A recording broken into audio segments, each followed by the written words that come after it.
kung naging information angels natin sila, kumbaga, sila kasi yung tumutulong eh. Kaya malaki din ang, kumbaga, pagpapasalamat namin sa inyo, tulad sa inyo, because it's real life stories eh. Kumbaga, yung tayo kasi as humans, pag alam natin, pag naramdaman natin, dun tayo, bilib na tayo dun eh. Alam natin, oh, it's effective.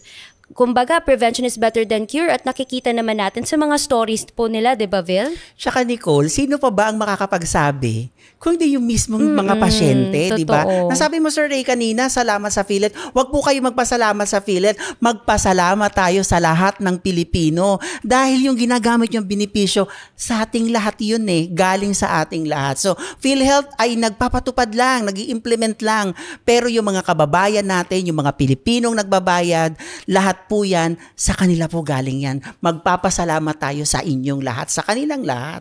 Diba? Kaya maraming salamat po, lalong-lalo na sa ating mga kababayan at syempre sa ating lahat. Napatunay po na ang mga benepisyong ito ay talagang mapapakinabangan natin. Tunay po na ang PhilHealth ay ating kaagapay.